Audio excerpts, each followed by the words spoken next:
Conferencia del profesor Fernando Molina Fernández, quien es catedrático de la Universidad Autónoma de Madrid. Para ello, nos encontramos aquí en la mesa con la presencia del profesor Dr. José Urquizo Olaechea y el profesor Dr. Javier Diestein. En ese sentido, vamos a darle inicio en las palabras al profesor José Urquizo Olaechea, quien va a abrir este evento con las palabras de apertura del evento.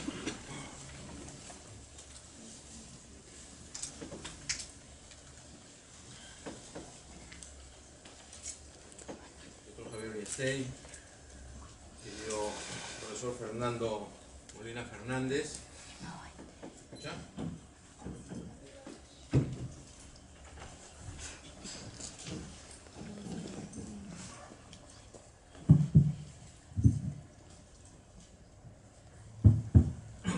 En primer lugar, todos nos sentimos honrados con la presencia del doctor Fernando Molina Fernández.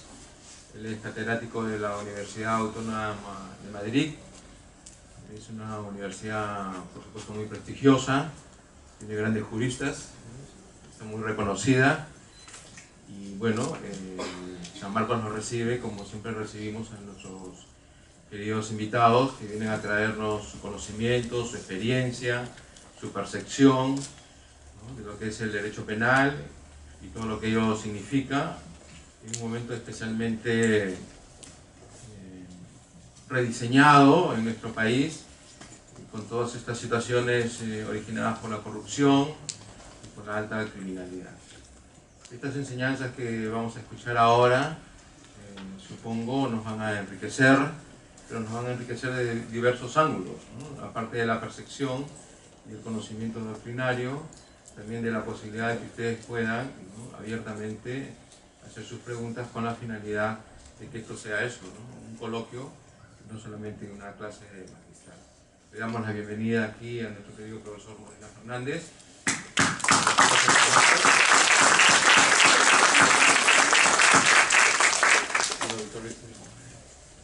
Muchas gracias.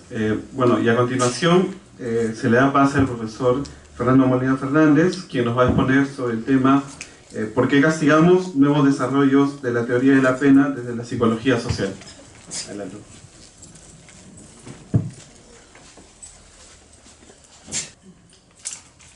Vamos a hablar de un tema absolutamente central de la responsabilidad penal. ¿Por qué castigamos? Bueno, el artículo 1 romano del Código Penal del Perú nos da ya una cierta idea de una primera aproximación a esta cuestión. Dice: este código tiene por objeto la prevención de delitos y faltas como medio protector de la persona humana y de la sociedad. Es una afirmación muy sensata, creo, difícilmente controvertible, que ya pone el acento en uno de los puntos que tienen mayor importancia en el tema que vamos a hablar, la prevención. Tiene por objeto la prevención de delitos y faltas. Se trata de prevenir. Esta afirmación aparece después, un poco más desarrollada, poco después, si pudiera pasar. Son relativamente bastantes diapositivas, me gustaría pasarlas con una cierta rapidez. Lo siento, me hubiera gustado tener yo no, la anterior, por favor. Así. El artículo 9 habla de la función de la pena y de la medida de seguridad, el artículo 9 romano, y dice: la pena tiene función preventiva, protectora y resocializadora. Y luego pone el acento en la prevención, lo mismo que hacía el artículo 1. Y las medidas de seguridad, fines de curación, tutela y rehabilitación, también son fines, al final, preventivos. Esto no lo vamos a ver, vamos a hablar solo de la pena, pero son fines preventivos. Esto enlaza con una cuestión histórica,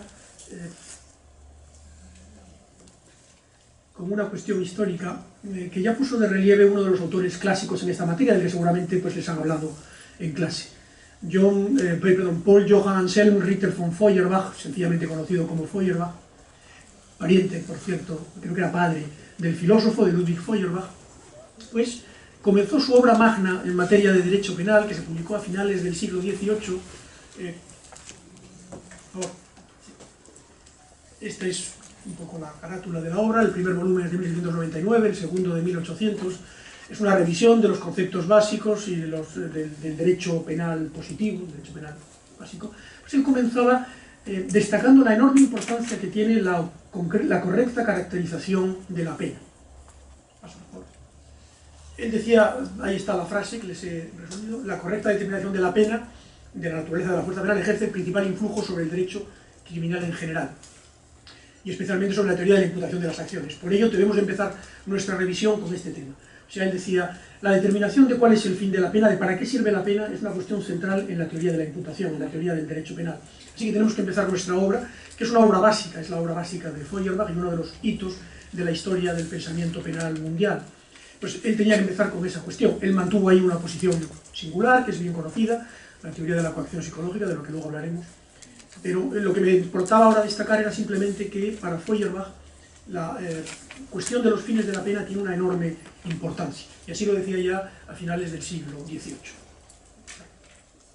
Bien, vamos a plantearnos entonces ahora, vamos a ver un poquito cuáles son estos fines de la pena. Vamos a hacer primero un repaso, no demasiado largo, de algunos de los hitos históricos sobre esta cuestión, y vamos a ver si, siendo como es una cuestión polémica desde hace muchos años, en clase creo que ustedes ya han visto algo la cuestión de los fines de la pena, conocerán, digamos, los movimientos por lo menos de los conceptos básicos de los que voy a mencionar. Yo no voy a hablarles de todo eso, ni muchísimo menos, pero lo que sí saben ustedes ya, son conscientes, es que esto es una cuestión antigua, es una cuestión que llevamos discutiendo pues, desde hace pues, prácticamente 20 siglos, desde la época de los griegos, como enseguida veremos, por lo menos. Yo creo que incluso antes, porque como veremos en la Biblia aparecen referencias a esta cuestión también muy claras. Eso quiere decir que es un tema indudablemente antiguo. La cuestión es, bueno, ¿es un tema de actualidad? Pues siempre lo es, sigue siendo un tema de actualidad, y la pregunta que algunos se hacen es, ¿se puede decir algo nuevo en esta materia? ¿Se puede avanzar algo? ¿Podríamos conseguir algún acuerdo? Bueno, yo creo que hay algunas ideas modernas, y algo de eso les voy a contar hoy, que podrían servir para por lo menos aventurar algunos pasos en la línea, creo, correcta para intentar, si no disolverse, al menos resolver una parte del problema que está detrás de los fines de la pena. Bien, todo empezó, se dice, con el Protágoras de Platón. El Protágoras de Platón. Allí se planteaba esta cuestión y se plantea de una manera muy clara, que pone ya sobre la mesa los términos de la discusión de una forma clara. Decía Platón, hablaba él con Sócrates, y quiere reflexionar Sócrates sobre el valor que tiene castigar a los injustos.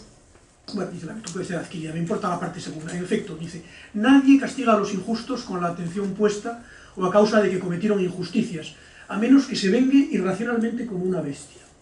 Dice, el que se pone a castigar con la razón, subrayo esa palabra, aplica el castigo no por la injusticia pasada, pues no conseguiría que lo que fue dejase de ser, sino pensando en el futuro, para que ni él ni quien ve su castigo vuelvan a cometer injusticias.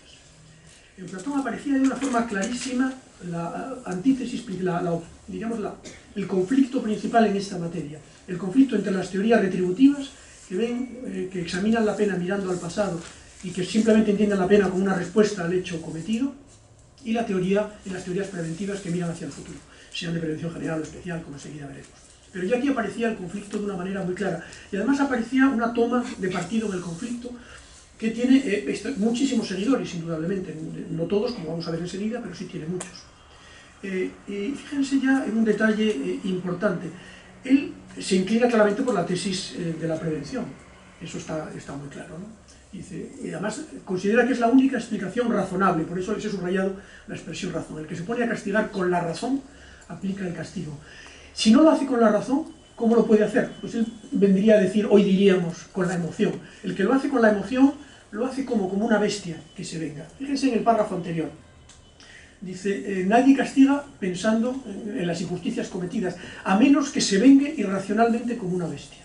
O sea, la retribución sería venganza, y una venganza que es irracional, no se puede explicar racionalmente, mientras que la prevención sería lo razonable, intentar evitar estos hechos en el futuro. Así aparecían los términos, diríamos ya en Platón, y después de él en muchos otros autores, sin duda alguna, pero no en todos. Hay autores que han defendido, y veremos enseguida alguno, de una manera muy clara la teoría de la retribución, hasta el punto de que incluso un filósofo y penalista alemán, Ulrich Klug, muy partidario de una tesis como la del Protágoras de Platón, dijo en un momento determinado, y publicó un artículo bien conocido que se llamaba Despedida de Kant y Hegel. Kant y Hegel son los dos autores que han defendido de forma más enfática, más clara, una teoría de la retribución. Pues escribió un artículo que ya en el título indicaba lo cual era el contenido, Despedida de Kant y Hegel, o sea, adiós. Y venía a decir más o menos lo mismo que decía el Protágoras. Sin embargo, lo cierto es que no solo no nos hemos despedido de Kant y Hegel, sino que aparecen continuamente en el debate habitual. La retribución sigue ahí. Tiene mayor importancia. Adelante, sí. Esto ha dado lugar a sistemas de responsabilidad en los que no se ha exigido ni siquiera que el que responsable sea responsable en un sentido, diríamos, actual del término, como responsable culpable. Ahí tienen, por ejemplo, un caso bien conocido en Europa, dentro de los llamados procesos a animales. No sé si saben que históricamente la responsabilidad penal se extendía a los animales. Este es uno de los casos más conocidos. Es el caso del llamado suplicio de la marrana de Falés, que sucedió en 1386, es un caso real. Esto está sacado, esto es un grabado de un libro que tengo yo sobre el hombre y el animal, de 1874. En ese libro aparece este grabado, no sé si se ve ahí bien, pero si se fijan, arriba a la izquierda hay una cerda, la cerda de Falés, que había matado a un niño. Ven que tiene un vestidito, tiene una capa, y al lado hay un verdugo que la va a ejecutar. Bueno, fue real esto. O sea, en Falés se ejecutó a una cerda. Eso estaba basado naturalmente en ideas puramente retributivas. O sea, la idea era, se ha cometido un mal, alguien tiene que pagar. En este caso, pues, ¿quién lo ha cometido? La cerda paga, y paga con su vida. En ese caso se la mató. Y ha habido procesos contra animales. Hoy realmente esto no tendría ningún sentido. Un proceso contra alguien que no es responsable en el sentido fuerte del término. Bueno, la responsabilidad de las personas jurídicas se aproxima algo a esto, pero en fin, con ciertos matices. Pero es que incluso en la tradición, por ejemplo, cultural nuestra, pues algo de esto se ve también en la tradición de Edipo Rey. Si recuerdan la historia de Edipo, cuando nació su padre, el oráculo le dijo que su hijo lo mataría, el hijo que iban a hacer lo mataría, entonces el padre encargó que mataran a su hijo, que era Edipo. Pero el que tenía que matarlo se apiadó de él y se lo dio en adopción a una familia. Entonces él creció creyendo que era hijo de esta familia, que en realidad no lo era. ¿Qué pasó? Pues que años después se encontró con su padre, él no sabía que era su padre, naturalmente, que era el rey, y lo mató. Por tanto, efectivamente mató al padre. Y después se casó con la viuda, que era su madre, sin saberlo tampoco. Cometió, por tanto, parricidio y cometió incesto. O sea, rompió dos tabús fuertes, no solo del derecho penal, sino de la moral. ¿Qué pasó? Bueno, había un mal sobre la tierra, ese mal tenía que de alguna manera extinguirse, había que pagar por ello. No se buscaba cuestiones preventivas, de evitar que en el futuro se cometieran estos hechos, porque en realidad en este caso no había repetición posible. Simplemente se trataba de castigar el hecho porque sí, porque se había cometido. Él mismo se aplicó la sanción, se sacó los ojos. Esa fue la forma de pagar por el daño que había causado al mundo. Bueno, esto vamos a pasarlo. En el lenguaje ordinario tenemos distintas expresiones retributivas, como quien la hace la paga, quien a hierro mata, a hierro muere, ha pagado por su delito. O sea, es algo que está muy presente en nuestro lenguaje ordinario y en nuestra forma de ver las cosas. Cuando le preguntas a la gente por qué hay que imponer la pena al delincuente, la mayor parte de la gente te responde porque ha delinquido, sencillamente. No se busca una explicación que vaya más allá de eso. O sea, la idea retributiva está detrás de nuestras ideas intuitivas. Sin embargo, esa idea retributiva pues es evidentemente, cuando se basa en la venganza, pues tiene obvios inconvenientes. La venganza tiene un efecto que es, diríamos, tiene un efecto perverso, y es que psicológicamente tendemos a ver las afrentas de los demás de una forma más grave que las afrentas que les causamos nosotros a los demás. Nuestra percepción de la maldad, diríamos, es asimétrica. Es aquello de la viga en el ojo, ver la viga en el ojo ajeno y no ver la paja del próximo. ¿Eso qué es lo que hace? Que normalmente la respuesta frente a una agresión sea más grave de lo que corresponde a esa agresión. Eso provoca una espiral de violencia. Esa espiral de violencia solo se puede romper si se establece algún tipo de filtro a la retribución, a la venganza. ¿Cuáles son esos filtros? Pues esos filtros son el principio de personalidad del castigo, la proporcionalidad y el merecimiento. Esos son, diríamos, los filtros que hacen que se pueda restringir el alcance de esa venganza. Y el primero de ellos, uno de ellos, es la proporcionalidad, como hemos mencionado. Fíjense la ley de Talión. Todo el mundo oye hablar de la ley de Talión como expresión de la idea retributiva básica. El que mate, esto está sacado del Levítico, el que mate a cualquier hombre será condenado a muerte. El que mate a una bestia compensará animal por animal. Y luego el texto más conocido. El que hiera a su prójimo será tratado de la misma manera. Fractura por fractura, ojo por ojo, diente por diente. Recibirá la misma herida que hizo él. El talión, aunque ahora se considera como una expresión, diríamos, de un derecho penal antiguo, si se quiere incluso salvaje, responder con mal, aunque es verdad que se sigue practicando en muchos sitios. Por ejemplo, hay países en los cuales la pena equivale al hecho que causó el sujeto. Hace poco hubo un caso relativamente conocido en España, No fue en España el caso, pero sí tuvo implicación en España por lo siguiente. Fue una mujer que en Irán, su antiguo novio, al romper ella la relación con él, pues quiso vengarse y le arrojó ácido en la cara. Le arrojó ácido y le desfiguró completamente la cara. Bueno, esta mujer acabó en España operada, y un médico se ofreció a hacer una operación integral de la cara para mejorar su situación. Y mejoró efectivamente muchísimo. Pero bueno, a lo que iba, el asunto que nos importa para esto es que el Código Penal de Irán le daba la posibilidad de hacer lo mismo. Ella había quedado ciega a consecuencia de, no solamente desfigurada, sino ciega a consecuencia de esto. El Código Penal iraní, basado en la ley de Talión, le daba la posibilidad de hacerle lo mismo a su agresor, por tanto dejarlo ciego. ¿Cómo? Arrojando unas gotas de ácido en el ojo.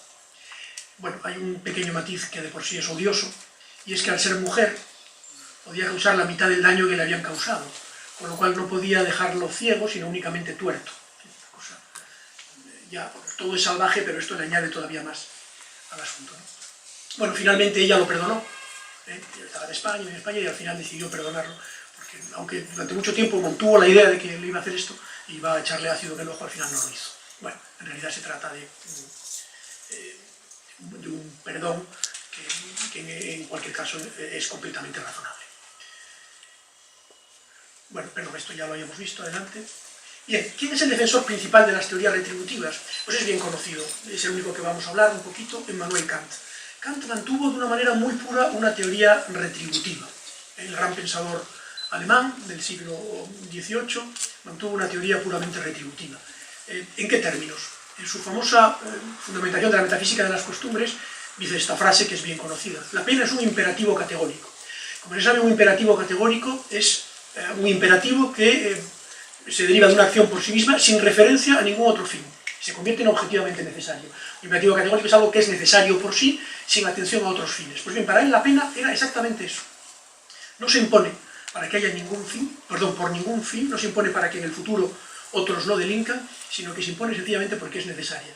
¿Por qué no se impone para que otros no delincan? Porque según Kant, esto vulneraría el imperativo kantiano básico. El imperativo kantiano dice no se puede utilizar nunca, el principio kantiano de la moral kantiana básico es no puedes utilizar nunca a los demás como instrumento. Todo ser humano tiene una dignidad que hace ser un fin en sí mismo, con lo cual nadie puede utilizar el castigo de A para prevenir delitos en B. Eso sería tanto como conculcar su dignidad básica, con lo cual no puede utilizarse una función, diríamos una visión preventiva de la pena. Una visión preventiva de la pena es inaceptable. Bueno, el problema de esto es lo que antes mencionábamos. ¿No es esto irracional? ¿Qué sentido tiene que después que haya un mal se imponga otro? ¿Por qué es un imperativo categórico la pena? ¿Por qué va a haber que imponer una pena a alguien? ¿Por qué va a haber que imponer un mal si ya tenemos un mal? ¿Por qué una acumulación de un mal sobre mal sin ninguna otra finalidad puede ser bueno? Y no hay respuesta posible, creo, para esta objeción. No la hay. Hay una forma, sin embargo, de interpretarlo. Luego veremos al final que tiene cierto sentido. Y es, ¿podría ser la retribución una forma sutil de prevención? Bueno, mi tesis es que sí. Efectivamente, lo veremos al final, la retribución no es más que una forma de prevención adaptada a nosotros, a seres humanos conscientes, inteligentes, y que somos conscientes de nosotros mismos. Entonces, y que tenemos determinados valores de justicia, etc. Entonces, la retribución es una buena forma de prevención. Pero para Kant no era así. Había otros autores que han intentado reinterpretar a Kant en este sentido. Podemos ver, por ejemplo, una de las... bueno, esto lo pasamos... Y pasamos a la siguiente y luego volvemos a esta. Alf Ross es uno de los grandes pensadores, los grandes juristas del siglo XX, sin duda. Algunos dicen que quizás después de Kelsen, el mejor filósofo del derecho del siglo XX. Yo lo pondría al nivel de Kelsen. Bueno, pues cuando interpretaba en una obra suya, en un artículo que se llama La finalidad del castigo, pues Ross decía la siguiente frase. Dice, diríamos, criticando la interpretación de que Kant era retributivista. Decía, la retribución nunca ha sido entendida como una finalidad, sino como su legitimación y como un principio para determinar su cuantía. O sea, él lo que venía a decir es, una persona como Kant o cualquier retributivista no puede defender que sea bueno imponer un mal después de otro mal, siempre tratando por sí mismo, tratando de buscar siempre alguna finalidad ulterior. Por tanto, la retribución no es la finalidad del castigo, sino un límite al castigo. Una idea, por cierto, que hizo cierta fortuna. La idea de que la retribución es el límite a la pena preventiva, pero en sí no podría ser esto. La pregunta es verdad que Kant tenía en la mente una idea preventiva? Según Ross, sí. Yo creo que se equivocaba. Fíjense cómo lo dice él. le parece tan absurdo, dice, la gente repite de oídas que los teóricos absolutistas, en concreto Kant, sostenían que la finalidad del castigo era la retribución, no la prevención. Dice, nadie se detiene a considerar lo irrazonable que está el presupuesto. ¿Cómo se puede suponer que un pensador de la talla de Kant hubiera llegado a concebir algo tan insensato? Y luego tenemos aquí lo que aparecía en el Protágoras. Parecía de que esto es insensato, ¿cómo va a ser bueno un mal más un mal? Y es que creo que tiene absoluta razón Rawls. Es completamente insensato y tenía razón Protágoras. Habrá que buscar alguna explicación. Cuestión distinta es que esa explicación sea sutil, y luego hablaremos algo de ello. Pero que tiene que haber una explicación de fondo en la retribución me parece obvio. La pregunta es, y esto es una cuestión histórica, ¿Kant también pensaba lo mismo que Rawls? O sea, ¿se interpretaba a sí mismo de esa manera? No, de ninguna manera. Lo curioso es que Kant era tan insensato en este tema, al menos aparentemente, como decía Rawls. Vamos a verlo en su famosísima escena de la isla. Si pone la anterior, la isla. ¿Qué es la parábola famosa de la isla? Kant se planteaba la siguiente cuestión. ¿Qué sucede si tenemos una sociedad en la cual hay personas que han sido condenadas a muerte porque han cometido asesinatos, por ejemplo? Imagínense que esa sociedad vive en una isla y que en un momento determinado, antes de que se ejecute a estas personas, todavía no ha dado tiempo a ejecutarlos, la sociedad decide disolverse y repartirse por la tierra. ¿Qué habría que hacer?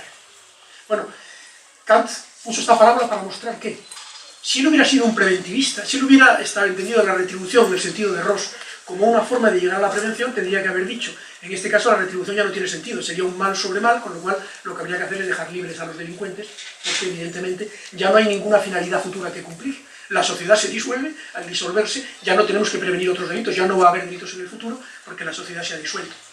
Para evitar que esa interpretación pudiera prosperar, Kant nos lo dejó clarísimo en esa metáfora. ¿Y qué fue lo que dijo? Fíjense, tendría que ser ejecutado hasta el último asesino, antes de que se disolviera la sociedad, para que cada cual reciba lo que merece según sus actos, y el homicidio no recaiga sobre el pueblo que no ha exigido esta punición. Es un planteamiento metafísico profundo.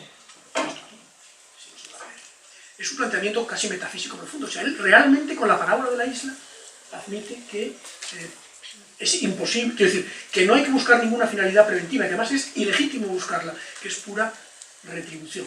Creo que este planteamiento queda claro. Lo cierto, sin embargo, que en algún otro escrito de Kant sí que aparece alguna idea preventiva. Se ha destacado por algún autor que hay algún escrito en el que admite que se pueda prescindir de la pena, por ejemplo, en casos en los que haya algún tipo de revolución y no sea posible ejecutar o condenar a todo el mundo. En ese caso, por razones utilitaristas, es posible prescindir de la pena, con lo cual hay una pequeña excepción a su planteamiento, que tal y como está aquí expuesto es maximalista, no debería haber habido ninguna excepción. Seguimos. Bien. Esto en cuanto a la retribución. Luego al final volveremos sobre ello para cerrar el círculo. Reparación. Decíamos que la reparación puede ser una forma de evitar, evidentemente, el mal, los males, ¿no? También el mal del delito, si podemos repararlo. La cuestión es la siguiente. ¿Qué pasaría si existiera, les planteo, qué pasaría si existiera un sistema de reparación perfecta? Imagínense que se pudiera siempre reparar el hecho cometido. Bueno, si se pudiera reparar el hecho cometido no habría delitos.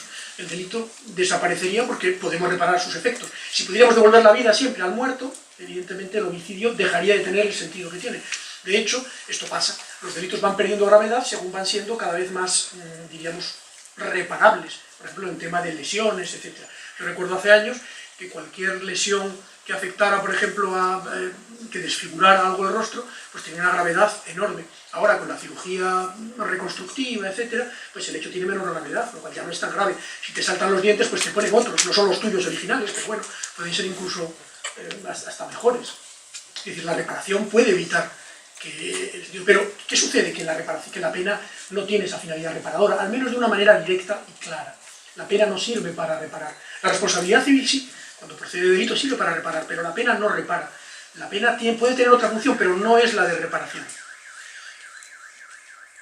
Llegamos entonces a la prevención. O sea, llegamos a lo que decía el Código Penal peruano al principio. La finalidad del derecho penal y la finalidad de la pena es la prevención de delitos. Aquí se distingue, como ya conocen, dos modalidades. La prevención general dirigida a la sociedad y la prevención especial dirigida al delincuente. En realidad no son distintas, ambas son prevenciones. Se trata de evitar la comisión de delitos futuros. ¿Cómo? Prevención general, actuando sobre la sociedad en su conjunto. Por tanto, antes de que alguien delinca, de que cualquiera delinca. Prevención especial, actuando sobre alguien que ya ha demostrado una peligrosidad especial y que por tanto ya ha delinquido. Por tanto, se trata de actuar contra el propio delincuente. Pero al final es lo mismo, la idea que está detrás es una idea extraordinariamente sencilla, comprensible, y yo creo, junto con Platón, diríamos, con Ugrocio, etcétera, que es completamente racional. La idea de que si podemos evitar un mal, pues es lo que debemos hacer. Las políticas públicas están basadas en esa idea. Bien, para analizar el tema de la prevención, quería ver tres cuestiones. Primero, ¿cómo evitamos la comisión de delitos en carácter general? Segundo, eso con carácter general, antes de entrar en el tema de la pena. En segundo lugar, la pena como instrumento, ¿para qué es útil? Y por último, cómo configurar la pena contra el delito, aunque esa última parte no voy a referirme, solamente de las dos primeras. O sea, la cuestión es la siguiente. Normalmente cuando se trata de la pena, en derecho penal, tiende muchas veces a analizarse, a mezclarse la primera cuestión con la segunda. O sea, se analiza cómo se pueden evitar los delitos en general y luego se atribuye a la pena, casi de una manera, como una imputación directa, esas formas de evitar la comisión de delitos. Hay dos formas de prevenir la comisión de delitos. La primera es impedir físicamente su comisión. Podemos impedir, por ejemplo, si ponemos una valla en nuestra casa, pues podemos impedir que la gente entre a robar, evidentemente. Pero hay una segunda forma, que es la que realmente a nosotros nos importa, que es incidir mediante normas en el proceso de decisión del ciudadano. Eso es lo que se llama la prevención general, cuando es el ciudadano, o de ya condenado, cuando es la prevención especial. Podemos incidir en su proceso de decisión. Esto lo expresaba ya de una forma muy clara Feuerbach en su revisión, el libro que antes mencionábamos. La finalidad absoluta que pretende toda ley es la evitación del hecho antijurídico mediante la anulación del impulso contrario a derecho. De alguna manera tenemos que conseguir que el sujeto no quiera delinquir, y eso puede hacerse de distintas formas. ¿Qué contextos tienen que darse para que alguien cumpla la norma, por tanto, para que no la infrinja? Partimos de la idea de que todos podemos infringir las normas. La norma nos dice que está prohibido matar, pero nosotros podemos matar. ¿Cómo podemos conseguir desde el derecho que nosotros no matemos? Pues bien, creo que hay básicamente dos tipos de contextos de eficacia de las normas jurídicas. Se pueden establecer otras distinciones, pero creo que estos dos son los contextos básicos. Fíjense, el primero es lo que yo llamo un contexto de convergencia. El contexto de convergencia supone que el sujeto no infringe la norma porque converge con ella, o sea, porque está de acuerdo con lo que dice la norma, por lo cual no tiene intención alguna de infringirla. Aquí hay tres, diríamos, situaciones distintas, tres motivos distintos por los cuales alguien puede converger con la norma. La primera puede ser simplemente porque uno esté de acuerdo con el contenido de la norma. Si estás de acuerdo con lo que dice la norma, si por ejemplo tu código moral te dice que no mates, pues en ese caso evidentemente no vas a matar porque coincide con lo que es la norma. En este caso, la norma y tu idea, lo que quieres hacer, pues coinciden plenamente. Fíjense que en ese caso, se ha puesto ahí, no hace falta ni siquiera una norma primaria para conseguir ese resultado. Como el sujeto va a hacer lo mismo debido a otro código ético, las razones, las que sean, pues evidentemente no necesitamos ni siquiera una norma primaria que prohíba en ese caso matar. Esto no es un contexto habitual, o lo es, pero indudablemente no es el único contexto, desde luego no es el del derecho penal. En segundo lugar, la convergencia se puede producir por respeto a la autoridad del emisor. A lo mejor no estamos de acuerdo con la norma, o sí, pero podemos estar de acuerdo con quien la emite. Si respetamos a quien la emite, pues tendremos a cumplir la norma precisamente porque la ha emitido alguien a quien respetamos. En este caso, sí que hace falta una norma primaria para que nos diga la persona a quien respetamos, la autoridad, qué es lo que quiere, pero no hace falta tampoco una norma secundaria. No hace falta apoyar el cumplimiento de esa norma con una secundaria, porque nosotros, de forma espontánea, vamos a cumplir las normas que emanen de esa autoridad. Y lo mismo pasa con una variedad de esto, que es la C, de 1C, que sería el respeto al valor del sistema normativo. Si uno es un buen ciudadano y respeta una metanorma que lo que dice es que deben cumplirse las normas del ordenamiento jurídico, esto es una modalidad del apartado B, en ese caso de nuevo tampoco hace falta una norma secundaria. Sencillamente una vez que el legislador emita determinadas normas, pues se cumplen. Por ejemplo, este contexto de convergencia, ¿dónde se da? Pues por ejemplo en las estructuras pequeñas, por ejemplo en la familia. En la familia la mayor parte de las normas que se pueden emitir son normas que se cumplen por convergencia. Bien porque todos están de acuerdo, porque es un buen sistema, es un sistema, diríamos, justo, entonces está el apartado A, bien porque las ha emitido los padres y respetamos lo que dicen nuestros padres, con lo cual hacemos caso a sus normas, bien porque en general vemos que hacen falta normas en la familia y por tanto cuando se emiten por alguien que válidamente puede hacerlo, pues directamente consideramos que es así. El contexto de convergencia, por tanto, es el más virtuoso, es el modelo ideal. Luego tenemos el contexto de incentivo. El contexto de incentivo, aquí en principio el sujeto no tendría, diríamos, la intención de cumplir la norma, pero podemos hacer que lo cumpla. ¿Cómo? Con un mecanismo tan antiguo como bien conocido, asociándole un incentivo negativo o un incentivo positivo, un premio o un castigo. Si el sujeto no quiere matar, no quiere cumplir la norma, pero sabe que si mata va a ir a la cárcel 40 años, pues a lo mejor se lo piensa, incentivo negativo. O si quiere matar, y lo que le decimos, mira, ya sabemos que quieres matar, pero si no matas te vamos a dar 1.000.000 de soles, pues a lo mejor dice, pues prefiero no matar. No digo que esta sea una respuesta buena, pero evidentemente se puede hacer también. Entonces tenemos contextos de convergencia y de incentivo. Bien, los contextos anteriores enlazan con una distinción que en derecho penal se utiliza mucho, que es la de la prevención positiva y negativa. Los contextos de convergencia son de prevención positiva, en el sentido de que no hay en principio nada malo, y el concepto de premio también. El único concepto que es de prevención negativa sería el de coacción, o sea, un concepto de incentivo negativo. Bien, vamos a ver qué es mejor en esto. Bueno, pues yo, como les decía hace un momento, los contextos de convergencia son indudablemente mejores. O sea, la prevención positiva, tanto general como especial, es indudablemente prioritaria. ¿Por qué es prioritaria? ¿Por qué es mejor esto que el contexto de incentivo? La respuesta es muy fácil. Primero, porque no tiene coste, son todas esas razones, no tiene coste personal para el afectado. Luego es muy económica, no requiere normas secundarias de apoyo, ni órganos que las apliquen, ni requiere jueces. No provoca comportamientos estratégicos. Y además, bueno, la consecuencia de todo ello son precisamente característicos de los sistemas democráticos que respetan los derechos humanos. Un buen sistema normativo es un sistema que se basa en criterios de convergencia. Los destinatarios, los ciudadanos, cumplen la norma precisamente porque están de acuerdo con el sistema normativo. En los sistemas democráticos se da esto mayoritariamente. Por eso ahí el papel, luego sacaremos esa conclusión, el papel del derecho penal es indudablemente muchísimo menor. Pero hay determinados contextos en los que es imposible, hay situaciones en las que es imposible que haya un contexto de convergencia. Surgen entonces los contextos de incentivo. ¿Cuál puede ser? Bueno, que pueden ser incentivos positivos o negativos. Pero en situaciones ordinarias, debe prevalecer el concepto sancionador, aunque esto no siempre se ve así. La idea es que el concepto la idea de sanción en situaciones ordinarias es mucho más económica. Sería extraordinariamente, diríamos, disfuncional que en vez de un código penal tuviéramos un código premial. Imagínense un código en el que dijera, el que no matare a otro, que no dijera el que matare a otro será castigado con una pena de 20 años, sino el que no matare a otro será premiado con una pena de tantos soles. Imagínense simplemente, planteando esa hipótesis, lo disparatado que sería ese sistema. En ningún lugar del mundo existe algo así. ¿Por qué? Desde el punto de vista funcional sería rocambolesco, provocaría situaciones estratégicas, etc. Entonces, el sistema premial es un sistema que en el mundo jurídico tiene mucha menor importancia. ¿La tiene? Sí. Existen premios, indudablemente. Existen premios, pero normalmente se entienden, los premios suelen aplicar a situaciones excepcionales, a situaciones supererogatorias. Por eso, por ejemplo, no se da un premio, se da un castigo al quien no cumple su trabajo normalmente, y quien lo cumple extraordinariamente y publica algo que es, por ejemplo, en el mundo de la universidad, que es extraordinario, se le da el premio Nobel en aquellas situaciones que son absolutamente extraordinarias. Pero en circunstancias normales, indudablemente, lo que se utiliza es la sanción. Bien, ¿para qué sirve la pena como instrumento? Entramos ya en la cuestión de qué puede hacer la pena de todo esto que hemos visto. ¿Sirve para crear contextos de convergencia? ¿Sirve para crear contextos de premio? ¿Sirve para crear contextos de coacción? Bien, tendríamos, desde el punto de vista clásico, tendríamos las funciones de prevención negativa, ya lo hemos visto, que tienen que ver con impedir físicamente el delito o con coaccionar. Esas son la prevención que llamaríamos negativa. Y las funciones positivas serían premiar o mejorar la autoridad de la norma. Por tanto, serían los contextos de convergencia que antes mencionábamos. ¿Para qué sirve la pena? Primero, ¿sirve para un contexto negativo para la inocuización? La respuesta creo que es obvia, sí. Sirve para eso. Es un instrumento adaptado a la inocuización. No digo que tenga que utilizarse para eso, pero digo que al menos es un instrumento válido para eso. Esto resulta evidente en algún tipo de pena, la pena de muerte.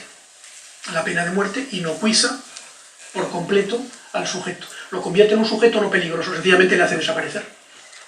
La privación de libertad inocuiza en parte. No evita los delitos cometidos dentro de la prisión, pero indudablemente evita delitos cometidos fuera. ¿Sirve para la coacción? Bueno, esto debería resultar obvio que sí.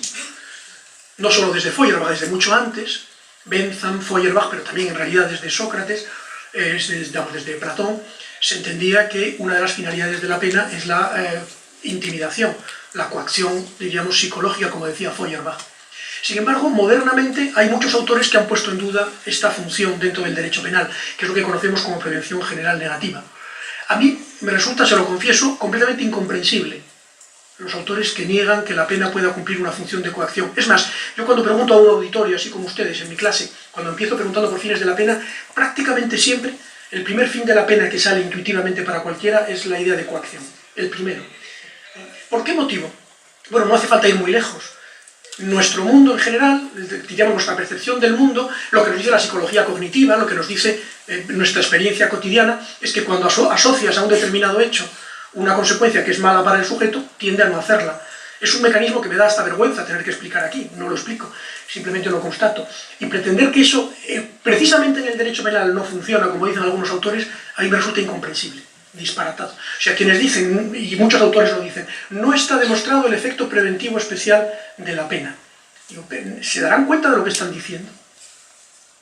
Evidentemente hay muchos argumentos empíricos en favor de esto, es decir, cuando desaparece, por ejemplo, la prevención, cuando desaparece la policía en una situación de catástrofe, etc., aumentan los delitos de una manera extraordinaria, salvo que haya alguna situación virtuosa de cumplimiento de la norma por convergencia. Una comparación interesante histórica. ¿Qué pasó en la catástrofe del Katrina en Estados Unidos? ¿En Estados Unidos hay un cumplimiento espontáneo de la norma por convergencia? De ninguna manera. ¿Por qué no? Porque es un país extraordinariamente desigualitario. Y más en el sur, donde afectó el huracán Katrina. ¿Qué pasó entonces cuando desapareció la norma penal secundaria porque no se podía aplicar por el huracán? ¿Qué pasó? Que inmediatamente empezaron a asaltarse tiendas, comercios, negocios, etc. Había desaparecido el control derivado de la coacción y no había un control derivado de la convergencia. ¿Qué pasó en esa misma situación en Japón? ¿Se acuerdan? Con Fukushima. ¿Qué pasó? Dieron un ejemplo al mundo de cumplimiento de normas. ¿Por qué cumplían las normas si tampoco había en ese caso sanciones efectivas? Convergencia. En ese caso es una sociedad extraordinariamente convencida de los valores normativos de su sociedad, respetuosa de sus normas, etc. Resultado, no se necesitaba eso otro. No quiere decir que a largo plazo no hubiera aumento de delitos, quiere decir que hubo muchos menos que en el caso del Katrina. Bueno, la coacción evidentemente funciona. Los mismos que dicen que no se puede demostrar la intimidación como fin de la pena, siguen manteniendo el delito de amenazas en el código. Si no se pudiera demostrar la función de la intimidación, la amenaza no existiría. Evidentemente uno no podría amenazar a otra persona. Por tanto, la coacción es evidentemente algo que puede hacer la pena. Bien, la pena puede servir como un premio. Bueno, parece evidente que esto hay que descartarlo. Salvo que se entienda como un premio para la víctima, y esto es una forma de analizarlo, yo creo que problemática, si no, desde luego, no funciona como premio. Y pasamos al último momento. ¿Puede mejorar la autoridad, la vigencia de la norma? Aquí nos enfrentamos a la cuestión muy debatida en derecho penal de si es posible la prevención positiva a través de la pena. En sus dos variantes. Saben que la prevención positiva tiene dos variantes, la general y la especial.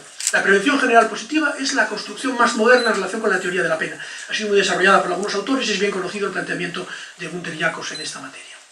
La idea de que la pena solo cumple una función de prevención general positiva. Frente a ello, la prevención especial positiva es muy antigua. La prevención especial positiva es la resocialización. La idea es cómo conseguir que alguien no cometa delitos volviendo a, digamos, convirtiéndolo en una persona afín al derecho. Por ejemplo, a que quiera cumplir las normas, por tanto, que se convierta en un ciudadano razonable, en un ciudadano cumplidor de normas. Pues bien, ¿puede cumplir la pena la función de mejorar la prevención especial positiva? O sea, de resocializar. Primera pregunta. Segunda pregunta, ¿puede cumplir la función de mejorar la autoridad de la norma? En cuanto a lo primero, la resocialización. No sé si conocen esta conocida frase que hizo fortuna de Robert Magnus Martinson, un artículo de 1974, What Works, hablando de la resocialización. Dijo una frase que hizo fortuna, dijo nothing works, nada funciona. Pero el problema en realidad no es si funciona o no funciona, que yo creo que este razonamiento, esta afirmación es demasiado radical. De hecho, él mismo en sus trabajos últimos cambió su percepción. La cuestión es si la pena puede servir para ello. Insisto, aquí no estamos viendo si resocializar es una buena forma de evitar delitos. Yo no tengo ninguna duda, absolutamente ninguna. ¿Por qué? Porque resocializar es insistir en los contextos de convergencia y por tanto eso es bueno y tiene todas las ventajas respecto de cualquier contexto de intimidación. La pregunta es, ¿puede hacerlo la pena? ¿Puede la pena resocializar? Bueno, aquí mi posición es un poco ambigua, pero en principio yo diría que no puede resocializar de ninguna manera. Por eso cuando las constituciones, la española por ejemplo, o los códigos penales, el peruano, dicen que la función de la pena es la resocialización, creo que están diciendo algo equivocado. Lo que están queriendo decir es, la resocialización es importante, sí. ¿Debe resocializarse? Sí. Y están confundiendo algo que les gustaría que se hiciera con un instrumento que no es apto para ello. Si se fijan en las medidas resocializadoras, ¿cuáles son? Cuando ustedes estudian, imagino que no sé si las habrán visto ya en clase, pero cuando uno estudia las medidas resocializadoras, ¿con qué se encuentra? En España al menos se consideran medidas resocializadoras todas aquellas que tienen que ver con ¿qué? Con quitar los efectos malos de la pena o con sustituirla por otra cosa menos grave o con suspenderla. Todo lo que tiene que ver con resocialización consiste en suspender la pena a los delincuentes primarios para resocializarlos. Entonces, claro, no es imponerles una pena, es precisamente quitarles la pena que se les ha impuesto. Con concederles con que trabajen en la prisión. Eso no tiene que ver con la pena es estar en prisión, no trabajar. O sea, todo lo que tiene que ver con la resocialización, que insisto es virtuoso, la resocialización es un excelente sistema para que se sigan normas, es un sistema excelente, pero desde mi punto de vista no lo puede cumplir la pena, porque la pena en general es difícil que pueda cumplir funciones positivas, y se puede cumplir de una forma muy natural y muy fácil funciones negativas.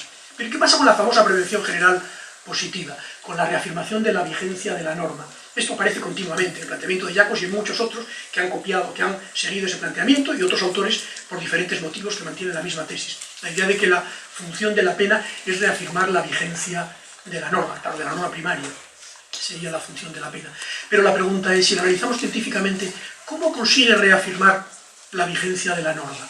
Porque puede hacerlo de dos formas. Puede ser una reafirmación a través de contextos de incentivo, está claro, eso es la prevención la prevención general negativa, pero si lo que queremos decir, como quieren decir estos autores, es que es una prevención positiva, tendría que ser algún tipo de contexto de convergencia. Y ahí la pregunta es, ¿cómo consigue que mejore la convergencia, cómo consigue la pena que mejore la convergencia del autor en relación con el delito que pueda cometer en el futuro? Y sinceramente, así a primera vista, a mí no se me ocurre cómo. Con lo cual la prevención general positiva es, en principio, me parece por lo menos dudosa. Sin embargo, hay una serie de experimentos en psicología moderna que muestran que podría ser plausible en algún sentido.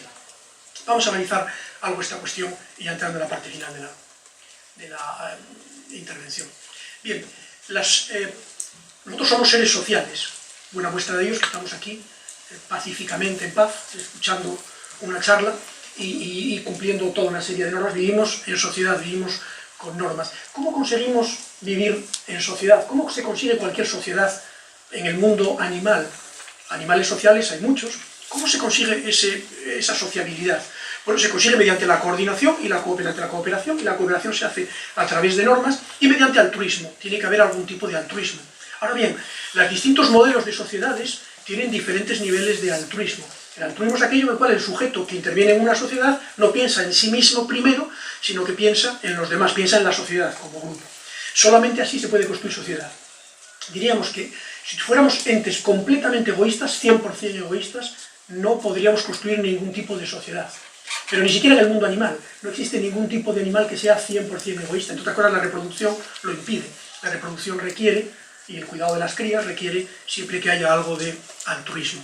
Pues bien, hay diferentes modalidades de altruismo, diferentes niveles. El más alto es el diferenciado, pero eso es completamente disfuncional. Nadie podría ser un altruista para todo, con todo el mundo, es decir, realmente desaparecería casi como individuo. Lo que sí que encontramos en la naturaleza es lo que podríamos llamar un altruismo selectivo máximo. O sea, la ausencia de egoísmo completo para un grupo. ¿Dónde aparece esto? En los insectos, en los animales llamados eusociales. No sé si conocen esa terminología. Eu es bueno, social, sociedad. Animales eusociales se consideran aquellos que han llevado la sociabilidad al grado máximo. Hay muy pocas especies, prácticamente creo que son 14 o 15 nada más conocidas en la naturaleza, que han llegado al grado de eusociabilidad. ¿Cuáles son? Algunos insectos, especialmente insectos, en concreto las hormigas, todas las hormigas son eusociales, las termitas, todas las termitas lo son, algunas abejas y avispas lo son, y mamíferos solamente uno, una rata lampiña que vive en el sur de África. ¿Qué es la eusocialidad? El grado máximo de altruismo. En las sociedades eusociales no existe el individuo, hasta tal punto es así que se considera la sociedad como un todo, como un individuo propio. Ahí se dice, por ejemplo, que el hormiguero es un ser, y que las hormigas individuales no son individuos en el sentido estricto. ¿Por qué motivo? Porque no tienen ningún comportamiento que sea egoísta. Es curioso ver cómo se especializan en diferentes ámbitos y cómo las hormigas pues tienen, incluso los animales eusociales, la característica que da la eusocialidad es la renuncia a la procreación. O sea, solamente se procrean algunos, en concreto suele ser la reina, en el caso de los insectos. Solamente se procrea ella, los demás no tienen ningún tipo de procreación. O sea, tenemos animales que son extraordinariamente sociales. ¿Nosotros somos animales eusociales, los seres humanos? No. Hay quien lo ha dicho, Wilson, que es el mayor experto en sociobiología, en algún momento entendió que los seres humanos podíamos ser eusociales, pero no es cierto. Podemos serlos en algún ámbito, en las relaciones paterno-filiales, especialmente, tradicionalmente, madre y descendencia, algo menos en el caso de los padres, aunque eso está cambiando afortunadamente. Pero nada más. Los seres humanos tenemos un alto grado de altruismo, pero tenemos un alto grado de egoísmo también, tenemos esos niveles. Podemos comportarnos como individuos y podemos comportarnos como grupos. Aquellas teorías en el ámbito de la economía, por ejemplo, sociología, etcétera, que parten de la idea de que somos básicamente seres egoístas, se han equivocado, como vamos a ver enseguida. Pero las que parten sobre los planteamientos estrictamente liberales. El liberalismo a ultranza lo que parte es de la idea de que somos básicamente seres egoístas que maximizamos siempre nuestro beneficio.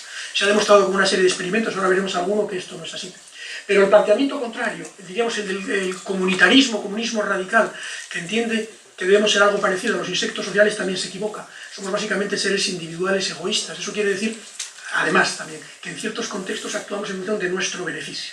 ¿Qué es lo que nos dice la ciencia sobre esta cuestión? Porque claro, para construir sociedades necesitamos ese tipo de reglas. ¿Qué es lo que nos dice la ciencia? Pues fíjense, ha habido una serie de juegos muy interesantes, no sé si han oído hablar de ellos, que han intentado mostrar, y se han repetido muchas veces, y hay todo tipo de variantes, es realmente apasionante. Si quieren, sobre el tema, el texto mejor que se ha escrito sobre el tema de fines de la pena y este tipo de experimentos, es un texto de un profesor discípulo mío de la Universidad Autónoma de Madrid, Daniel Rodríguez Orcajo, que está publicado por Aranzadi en España. Es un libro excelente que les recomiendo para todo este tema, donde analiza este tipo de juegos. No sé si voy a hablar del juego del dictador. Es un juego muy sencillo, juegan dos sujetos. El distribuidor, el dictador, posee 100 fichas, puede ser dinero, 100 dólares, que puede repartir o no con el receptor. O sea, a él se le dan 100 fichas y se le dice, mira, tienes que hacer un reparto, quedarte tú con las que creas conveniente y dar al receptor las que tú creas. Y entonces se le dice, bueno, pues ahora hazlo, reparte. No tiene ninguna consecuencia, fíjese que se juega una única vez, además en el anonimato. No sabes quién es el otro, no puedes pensar en el futuro qué va a hacer esa otra persona. ¿Qué es lo que uno esperaría, si fuéramos seres básicamente egoístas, qué es lo que uno esperaría encontrar? Pues parece claro. Uno esperaría encontrar que el distribuidor se quedara con 100 fichas y no le diera ninguna. ¿Por qué va a darle una sola ficha a la otra persona? Un egoísta no le daría ninguna. No hay ninguna razón para darle algo a la otra persona. Sin embargo, ¿qué se ha visto de una forma absolutamente constante en todas las veces que se ha hecho este experimento con diferentes variantes, etc.? ¿Qué es lo que se ha descubierto? Que de ninguna manera es así. Lo que se ha visto es lo siguiente. Solo en el 20% de los casos se hace una oferta igual a cero. Es relativamente rara, pero la hay. Hay gente que es claramente egoísta. Normalmente se ofrece por lo menos entre el 20 y el 30%, pero puede llegar a ser mucho más. Y no es infrecuente que se hagan ofertas del 50%. Tengo 100, 50 para ti, 50 para ti. Incluso hay un caso que me mandaron hace poco una profesora que sabe que me gustan estos temas, un caso de una etnia en España, una etnia gitana, que parece ser que cuando se registró este experimento, incluso le daban más al otro que a ellos mismos, con un argumento curioso, que era, seguro que si me lo piden es porque lo necesitan más que yo. Un ejemplo, los gitanos en general son gente muy extraordinariamente altruista dentro de su grupo, tienen una estructura grupal muy profunda, precisamente para defenderse de la mayoría que no somos gitanos, en el caso de España yo creo que es bastante claro, y entonces eso favorece que dentro del grupo la solidaridad sea enorme, no tanto fuera. Bien, si se identifica un receptor, aumenta incluso. O sea, la empatía personal, el conocer a la persona hace que nos acerquemos más al 50%. Si hay varios dictadores, sin embargo, las ofertas disminuyen, se diluye la responsabilidad posiblemente. Y si el juego se repite, acaban creándose estrategias y entonces al final el sujeto acaba dando menos, se va convirtiendo en más egoísta. Todo este tipo de cuestiones se han demostrado, pero básicamente lo que se ha visto es que una buena parte de nuestro comportamiento es de forma, diríamos, emocional, es básicamente altruista. Pero vamos a ver qué pasa en un caso en el cual el que recibe la oferta tiene alguna posibilidad de elección.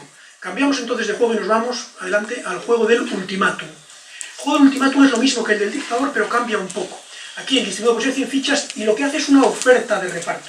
En este caso no se queda él con las fichas, con lo que él haya decidido, sino que tiene que hacer una oferta. El receptor la recibe, si le parece adecuada se queda con ella, y si no, la rechaza. Y si la rechaza, pues se quedan los dos sin nada, evidentemente.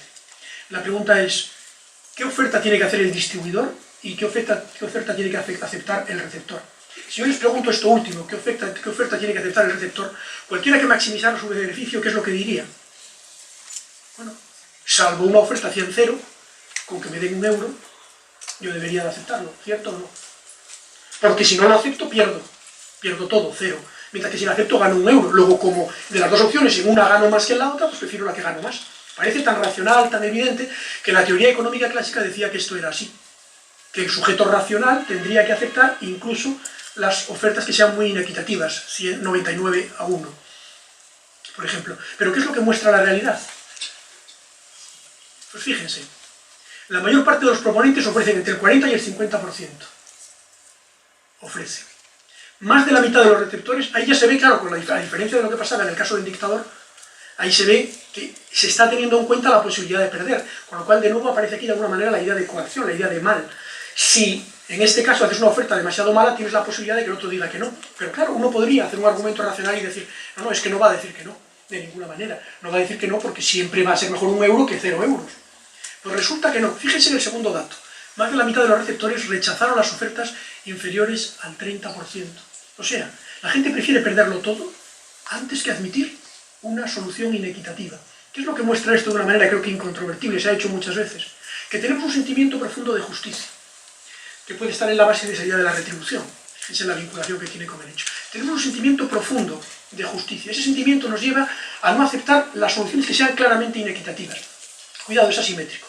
La gente tiende a admitir lo que le beneficia a él mucho mejor que lo que le perjudica. Tenemos un sentimiento muy acendrado de justicia o de injusticia en relación con aquello que nos perjudica, no queremos ser menos que el otro, pero admitimos con cierta facilidad ser más que el otro. Eso también se ha demostrado con varias modificaciones del juego. Bueno, otros resultados curiosos. Los niños pequeños, ¿qué hacen? ¿Qué creen ustedes? ¿Que admitirán que tienen ese sentimiento de justicia o que admiten cualquier tipo de oferta? Pues ellos son maximizadores de beneficio. Ellos lo tienen muy claro. Hacen un análisis y dicen, entre 0 caramelos y un caramelo, prefiero un caramelo. Con lo cual tienden a aceptar, por debajo de los 5 o 6 años, tienden a aceptar cualquier oferta que se les haga. Porque entienden que siempre es mejor. Y por cierto, se ha hecho también con animales. Chimpancés, etc. Se ha jugado este juego de ultimátum con chimpancés. Y pasa exactamente lo mismo que con los niños pequeños. Tienden a aceptar cualquier oferta que se les haga. Hacen un razonamiento de qué tipo. Y esto enlaza con lo que vamos a ver al final. Un razonamiento a corto plazo. En el momento concreto, la alternativa que tienes es o 0 caramelos o un caramelo, prefiero uno. El niño lo prefiere. El chimpancé, o 0 plátanos o un plátano, prefiero un plátano. ¿Por qué cuando nos hacemos adultos, a partir de los 7 años, cambia la cosa? Y cuando somos ya adultos como nosotros, cambia completamente y la gente rechaza por sistema cualquier oferta que sea inferior entre más o menos al 30%. ¿Por qué motivo? Yo creo que tiene que ver con algo que justifica la existencia de la retribución, y luego mencionaré muy brevemente al final. Tiene que ver con una visión a largo plazo de las cosas. Por cierto, que es la visión de la moral. Una solución que individualmente, en el caso concreto, a corto plazo puede parecer razonable, a largo plazo se convierte en una estrategia inadecuada. Vamos a verlo enseguida con otro juego, pero antes de eso, no, el anterior todavía. Antes de eso, fíjense que las respuestas son diferentes, se ha estudiado y, por ejemplo, la cultura tiene algún peso. Hay sociedades en las cuales esto es algo distinto. Luego, además, tiene que ver con la cuestión, diríamos, personal. Si la oferta nos la hace una máquina, se acepta con más facilidad lo inequitativo. Y luego, las dos últimas cuestiones. Si hay competencia en la demanda, se acepta prácticamente cualquier oferta. Cuando son varios los que nos ofrecen, entonces nos quedamos con cualquiera de ellas. Ahí de nuevo cambia la cuestión de la justicia. O sea que ahí, diríamos, los resultados no son absolutamente inequívocos en todo. Pasamos a lo siguiente. Bien, ¿qué pasaría? ¿Podría haber un altruismo que fuera no recíproco? Porque fíjense que eso tiene que ver con la reciprocidad, lo que veíamos anteriormente. Vamos a verlo enseguida. ¿Puede haber un altruismo no recíproco? Bueno, en el Nuevo Testamento aparece, en la famosísima frase de Lucas, amad a vuestros enemigos al que te hieren una mejilla, por eso también la otra, se está hablando de un altruismo completamente no recíproco. ¿Pero es esto correcto? Vamos a ver qué pasa en contextos de interacción en los cuales el actuar recíprocamente frente al que te ha hecho algo mal puede tener un significado desde el punto de vista de obtener algún tipo de ventaja. Vamos al último juego que quería pase directamente. Bueno, esto podemos pasarlo también. Vamos a al último, al famosísimo dilema del prisionero, que habrán oído hablar de la teoría de juegos. Recuerden la situación básica, se ha utilizado mucho, incluso en muchas series de televisión se utiliza, en algún episodio aparece temas del dilema del prisionero, hace no mucho en esta serie, ¿cómo se llama? The Good Fight, me parece que era, un episodio se dedicaba, o en The Good Wife, un episodio estaba basado en el dilema del prisionero. Dos sospechosos de haber cometido un delito son interrogados por separado. Ellos no pueden hablar entre sí, y como no hay pruebas suficientes, pues se les ofrece, estamos en Estados Unidos, se les ofrece un trato. El trato es el siguiente: si solo uno confiesa, es liberado, mientras que el otro, o sea, el que acuse al otro, será liberado, mientras que al otro se le condena a 10 años de prisión. Pero si los dos confiesan, entonces son condenados a 6 años cada uno. Mientras que si ninguno confiesa, son condenados a 6 meses por un cargo menor. Esas serían las 3 opciones. Este es un dilema que se ha utilizado muchísimo para ver las ventajas de la cooperación y se ha hecho para analizar también las ventajas de la moral, etc. Bueno, ¿cuál es la solución mejor? Cualquiera enseguida vería que la solución mejor, sin duda, a largo plazo es la solución cooperativa, o sea, la tercera, que ninguno confiese, porque en ese caso los dos son condenados a 6 meses por un cargo menor. Esa es la mejor opción para los dos, es la que maximiza las ventajas de los dos. Pero claro, individualmente para cada uno, ¿cuál es la opción mejor? La primera, siempre que el otro siga la segunda, o la tercera. Perdón, siempre que el otro siga la tercera. O sea, la primera te destroza si el otro no es así. Claro, porque delatarse mutuamente tiene efectos perjudiciales. Pues bien, ¿cuál es la estrategia más favorable de cada detenido? Claro, si es una situación singular, un solo caso, no hay estrategia ninguna. O bien tienes la suerte de tener enfrente a un tipo moral, un tipo que por convergencia contigo quiera no ponerte, diríamos, en mala situación y que conoce este tipo de problemas, o si no, estás perdido. Si sabes que tienes delante a un egoísta, sabes que estás completamente perdido. La única forma, digamos, no vas a poder nunca optar a la versión tercera. Como mucho te puedes quedar en la segunda, luego la mejor estrategia en este caso, ¿cuál es? Confesar. Por lo menos te vas a quedar con 6 años y no con 10. Pero ¿qué pasa cuando se trata de un comportamiento reiterado? ¿Qué pasa cuando el dilema del prisionero lo hacemos reiteradamente? ¿Qué es lo que pasa en la sociedad? Contexto en el cual hoy podemos encontrarnos en esa situación y mañana también con los mismos sujetos. ¿Qué pasa en esa situación?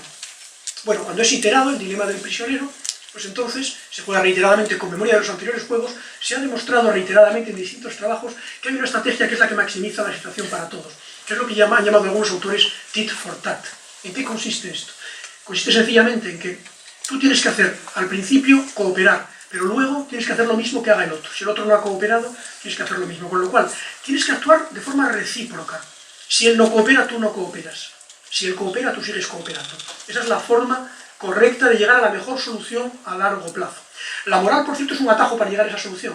La moral, ¿qué es lo que nos dice? Desde el principio, coopera. ¿Por qué? Por razones deontológicas, diría Kant. Porque sí. Porque es un imperativo categórico. No es cierto que sea un imperativo categórico. Puedes expresarlo perfectamente desde un punto de vista racional de esta manera. Pero a la larga es un comportamiento que es evidentemente eficiente. Bien, entonces, ¿cómo actúa la pena? Vamos terminando. Bueno, pues la pena puede actuar, y estos experimentos muestran algo así, pueden actuar de 2 formas distintas. Porque se dirige, y esto es algo que solamente modernamente se ha visto, se dirige a 2 públicos diferentes. En esa parte sí que tiene algo de razón la teoría de la prevención general positiva. Repito, algo, no desde luego la que se pretende por sus defensores. En primer lugar, la pena frente al egoísta, el que actúa de manera egoísta, la pena tiene una función absolutamente clara. Es un refuerzo negativo que funciona mediante coacción. Tenía toda la razón Feuerbach. Funciona así. En el tit for tat también se ve, tú tratas al otro igual de mal que él te ha tratado a ti. Es una retribución en ese sentido literal. Por tanto, tú le castigas y ello hace que con el tiempo acabe volviéndose a la situación ordinaria. O sea, la pena puede cumplir esa función en relación con ¿quién? Con el egoísta, con el que mira para su interés. Ahora bien, respecto del altruista, ¿puede cumplir alguna función? Te dirán, bueno, el altruista es que no comete delitos. Claro, pues la pregunta es, ¿podría tener alguna función de prevención general respecto del altruista que no ha cometido delitos, entre otras cosas, porque él cree que hay que cumplir las normas? Bueno, pues esta es la cuestión que sí que tiene importancia desde la perspectiva de estos, yo creo que estos experimentos se puede mostrar. Respecto del ciudadano que no ha cometido delitos, el imponer una pena al infractor supone una reafirmación de los contextos de convergencia, en el sentido que antes decíamos. O sea, lo que le viene a decir, una de las razones, ¿se acuerdan? Una de las razones de la convergencia, la tercera era, seguimos normas porque pensamos que es bueno que todos sigamos normas porque así construimos sociedades. Ahora, claro, ¿cuál es el requisito para que eso funcione? El requisito elemental es que los sigamos todos. Si no seguimos todas las normas, si algunos las siguen y otros no, se convierte la cuestión, o sea, si se sigue un poquito incluso el criterio que se hablaba en Lucas de responder, poner la otra mejilla siempre, si siempre se hace de esta manera, evidentemente el resultado a largo plazo es que el egoísta se acaba imperando, se acaba convirtiendo el egoísmo en una estrategia evolutivamente fértil. No puede ser que sea así. Para que no sea fértil la estrategia egoísta, la única manera es contraponerla a una estrategia cooperativa. ¿Cómo se puede forzar la cooperación? En el caso del sujeto egoísta, mediante coacción, no hay otra forma. En el caso del sujeto que está dispuesto a colaborar y porque cree en las normas, la única forma es reforzar que esas normas siguen siendo un criterio de decisión entre todos. Por tanto, prevención general positiva en este sentido. Sí. Puede servir para eso. O sea, el imponer una sanción a otra persona le indica al que ha cumplido la norma que la norma sigue teniendo valor y que por tanto uno puede seguir confiando en que es el sistema general. Esto. Con lo cual, la pena cumple esa función de reafirmar la vigencia, diríamos, de reafirmar, diríamos, la identificación del ciudadano fiel cumplidor de las normas con el derecho. ¿Y qué pasa entonces con la retribución? Y esto es el final ya del asunto. La prevención se explica claramente por lo que hemos dicho, tanto la prevención general como la prevención especial. Y se puede ver lo que puede ser, pero la prevención positiva o la prevención negativa. Y se puede ver cuál es la importancia que tiene la pena en ambos contextos, sobre todo en relación con la prevención general, tanto positiva como negativa. Pero ¿y la retribución? ¿Por qué aparece la retribución desde el punto de vista evolutivo? ¿Por qué tenemos el sentimiento de justicia que nos lleva a no aceptar en el juego del ultimátum o en el juego del dictador no aceptar soluciones inequitativas? ¿Por qué tenemos un sentimiento de justicia profundo como el que Kant saca a la luz con su planteamiento de este tipo? Bien, pues evidentemente la venganza y la justicia son emociones, o sea, funcionan de una manera automática, eso está claro. Bien, desde mi punto de vista, la retribución tiene una función, diríamos, preventiva de segundo orden. ¿Qué significa esto? En determinados... Pase, por favor, pero vamos a pasar ya a la siguiente, la función de la retribución. Es una solución preventiva que hemos adquirido, pues, diríamos, por evolución biológica y que permite combatir dinámicas infractoras de normas que no tienen un castigo inmediato. Cuando una norma se infringe y tiene un castigo inmediato, la coacción cumple una función clara. En ese mismo momento, ese hecho pues, resulta, diríamos, combatido, con lo cual el sujeto normalmente no lo llegará a hacer. Pero ¿qué pasa si no tenemos memoria para el futuro? Esta cuestión se ve muy bien cuando uno ve en la televisión programas de animales. No sé si se han fijado cuando los animales se pelean por razones sexuales, por razones, digamos, de reproducción o por comida, etc. ¿Qué pasa cuando se pelean? Una cuestión que llama mucho la atención a los que lo ven es que no tienen memoria vengativa, no se vengan. El que ha realizado un acto realmente malo, luego no se venga. Hay un caso paradigmático que mucha gente considera una depravación moral, pero claro, una depravación moral si atribuyes a los leones moralidad, pero si le atribuyes pura naturaleza no tiene nada de depravación moral. Los leones saben que cuando el nuevo macho dominante ha vencido al macho alfa anterior, lo primero que hace normalmente es matar a las crías del macho anterior. ¿Para qué? Para que sus genes sean los que se reproduzcan. No piensa en ello. La naturaleza selectivamente ha llevado a eso. Lo primero que hace es mata a las crías. Naturalmente sus madres defienden a las crías. Las defienden. Intentan luchar contra el nuevo macho, pero el macho es más fuerte y normalmente acaba matando a las crías. Esto nos enlaza con otro tema que ahora no he podido tratar, que tiene que ver con una de las cuestiones que mencionaba al principio, la idea de merecimiento, la idea de culpabilidad, la idea de que nos vemos como seres autorresponsables. La mejor forma de prevenir delitos es dirigirse, en el caso de personas autorresponsables, dirigirse a personas conscientes que se sienten responsables de sus actos y imponerle la sanción teniendo en cuenta el hecho que ha cometido, por tanto mirando al pasado.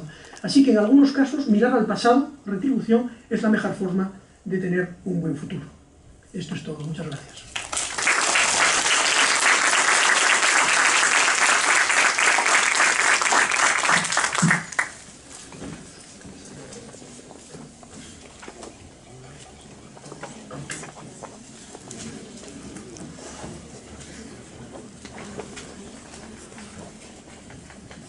Se agradece la participación del profesor Fernando Molina Fernández y a continuación vamos a pasar a una ronda de preguntas. Vamos a darle plazo que ustedes puedan preguntar.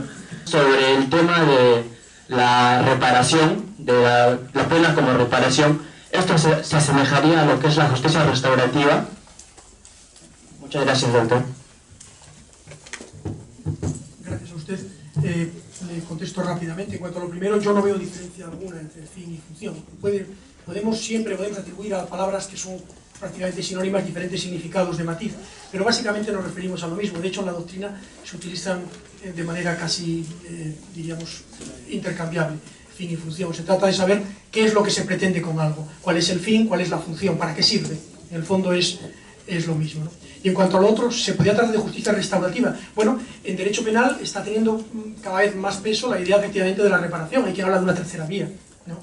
Roxin, por ejemplo, ha trabajado muchísimo esta cuestión y yo creo que es interesante. Yo creo que efectivamente hay mucho más que decir de lo que tradicionalmente se ha hecho. Y es verdad que ya el Código Penal, los códigos penales contienen todo tipo de instituciones que tienen que ver con la reparación. O sea, la idea previa era que la pena, perdón, que una vez que se había cometido un delito no había nada que reparar. Ahora nos damos cuenta de que una buena parte del mal del delito es reparable. Existen todo tipo de instituciones que van en esa línea. Por ejemplo, una de las más clásicas, el desistimiento en la tentativa. Y no solo la tentativa, sino también a veces desistimiento impropio en delitos. Cuando, por ejemplo, alguien, después de haber cometido un hurto, decide devolver la cosa en un plazo de tiempo razonable, pues eso se le puede tener en cuenta, naturalmente, ha reparado una parte del hecho, y en algunos casos puede ser definitivo. En España, por ejemplo, un infractor de Hacienda que comete un delito fiscal, si antes de que se inicie un procedimiento penal contra él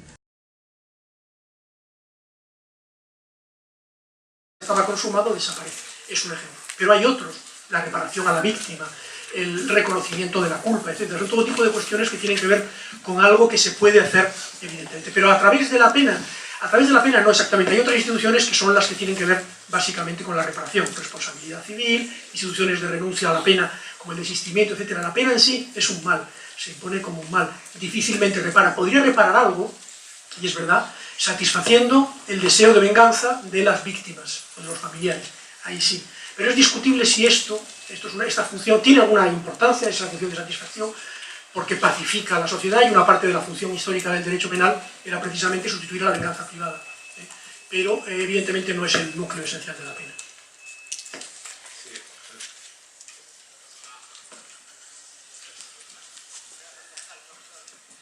Muchas gracias. Doctor, le agradezco por la magistral exposición y quería preguntarle, referente más que todo a nuestro contexto social que vivimos acá en Perú.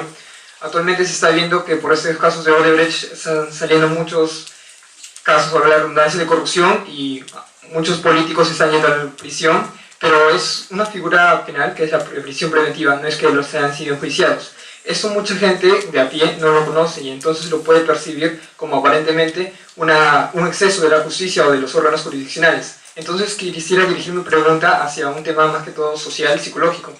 ¿Qué consecuencias podría tener en una sociedad como la nuestra, en Perú sobre todo, o también en España, si es que podría, ver estos casos y sentirlo como si fuera un exceso de las funciones del órgano jurisdiccional? Si fuese esta perspectiva, viéndola como un exceso, sería más que todo la reacción de la sociedad a miedo y por ende el cumplimiento más forzado, o sería de una desobediencia porque lo considera injusto. Eso me parece bastante interesante porque usted también hacía mucho énfasis en que la sociedad tiene un pensamiento de justicia bastante arraigado. ¿Cómo lo veríamos nosotros, los peruanos y también los españoles? Muchas gracias. Gracias. La institución de la prisión provisional, que en España se aplica igual y con los mismos problemas que aquí, de hecho ahora tenemos una situación muy similar. Tenemos en este momento un macroproceso en España por el tema del intento de independencia en Cataluña. Está siendo el proceso ahora, en este momento, justo en el Tribunal Supremo. Además es un juicio, para los que les guste el derecho, es interesante porque está 24 horas, todo el tiempo se está emitiendo por televisión. Como se supone que eso acabará en Europa, en los tribunales europeos, para evitar problemas, para que se vea que todo es absolutamente transparente, pues lo que se hace es que está grabándose y se puede ver en televisión continuamente. Uno puede ver el juicio de pe a pa, como si estuviera en la sala española. Pero bueno, a lo que iba. Los imputados son altos políticos del mundo catalán y llevan en prisión más de un año, casi 2 años, por delitos en teoría graves, pero llevan más de 2 años. Y hay quien ha dicho que es un abuso, en el sentido de que son personas que no deberían estar. Bueno, la prisión provisional no es simpática, pero si me preguntan si es necesaria, yo le diría que sin duda. Yo creo que no hay ningún país, yo no conozco ninguno en el que no exista algo parecido. No es simpática porque tenemos la idea de que, bueno, muy arraigada, con toda la razón, de la presunción de inocencia. Mientras alguien no es culpable, pues no se le puede condenar. Pero es que el mundo está lleno de cosas que se los pueden hacer antes de que se les haya declarado la culpabilidad. Antes de la prisión provisional, como los pueden tomar declaración. Los puede la policía llevar al cuartelillo también para tomarnos una declaración, si aparecemos como sospechosos. Es decir, las necesidades de la justicia imponen que en ciertos casos haya que tomar medidas antes de la sentencia. Ahora, hay que tomarlas con límites. Los países más avanzados suelen tener un límite a la detención. Hay países que no, en los que una persona puede estar en prisión provisional toda su vida, no hay límites. En España, por ejemplo, el máximo son 2 años, que es mucho, pero al menos hay un límite. A los 2 años esa persona ya no puede estar en prisión, haya cometido lo que haya cometido. Ahora, ¿hay razones para la prisión provisional? Yo no tengo ninguna duda. Y la sociedad, el sentimiento de justicia lo vería así. Las razones que se suelen apuntar son, bueno, básicamente la primera sería la peligrosidad posible del sujeto. En algunos casos esto es evidente. Si el sujeto puede reiterar el delito, pues dejarlo, cuando haya bastantes evidencias de que lo ha cometido, dejarlo libre es preocupante. En el caso, por ejemplo, de los delincuentes sexuales, uno encuentra el consenso social absoluto en que tienen que estar en prisión provisional todo el tiempo que haga falta. Insisto, en España no puede ser más de 2 años, pero en principio la gente lo pide. Si es un pedófilo que ha violado niños, la gente dice, no, le vamos a dejar hasta que lo juzguemos libre, entonces se le tiene en prisión. Segundo, la segunda situación, en España se citan 3. La segunda, cuando haya riesgo de fuga. Claro, si hay riesgo de fuga no vas a poder perseguir los hechos. Precisamente es la razón principal que se ha alegado en el caso catalán. Varios de los implicados en estos temas se fugaron y están en este momento en otros países en Europa. Por lo cual los que se quedaron, pues de alguna manera carga sobre ellos la sospecha de que también se fugarían, porque las penas son muy altas, son delitos de rebelión, delitos de sedición, penas por encima de los 15 años, son muy altas para gente que ha vivido muy bien, presidentes, ministros de comunidad autónoma, etc. O sea y saben además que fuera de España pueden encontrar simpatía en aquellos países en los cuales hay movimientos independentistas fuertes, por ejemplo, Bélgica, que es donde está Puigdemont, que era el presidente de la Generalitat catalana. Entonces existe ese riesgo, también ahí es justificable. Y por último, casos de alarma social, porque los delitos muy graves, delitos de asesinatos muy graves, etc. Entonces, ¿se puede justificar la prisión provisional? Yo creo que sí. ¿Se debe abusar? No, de ninguna manera.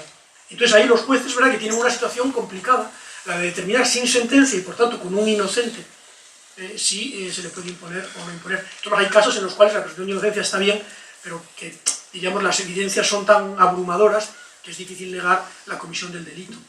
Yo recuerdo el intento de golpe de Estado en su momento en España, de rebelión hace muchos años, que fue grabado por las cámaras de televisión y lo vimos todos.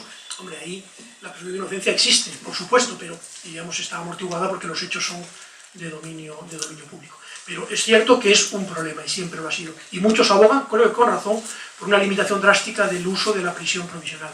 Lo que pasa es que los jueces, en un sistema social muy ligado a la opinión pública, por los medios de comunicación, los jueces tienen verdadero miedo a dejar en libertad libertad provisional a alguien que luego pueda a lo mejor cometer un delito o fugarse. Para evitar ese tipo de actos, ¿qué es lo que hacen? Sobreactúan. Igual, por cierto, que hacen los médicos, que sobreactúan con las pruebas médicas y hacen más de las debidas para evitar demandas posteriores, pues aquí pasa lo mismo. Entonces, ese es el problema trágico de la prisión provisional, pero que es una institución que debe existir, yo no tengo dudas.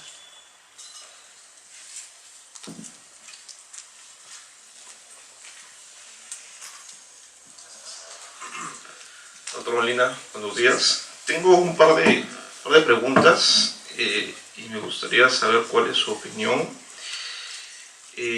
No sé, ¿usted qué opina sobre el tema de aumentar la pena, que es una práctica muy usual últimamente en nuestro parlamento peruano, en donde se cree que por arte de magia, por aumentar penas o por crear nuevos tipos penales con muchas agravantes, automáticamente la sociedad va a haber un efecto desincentivador?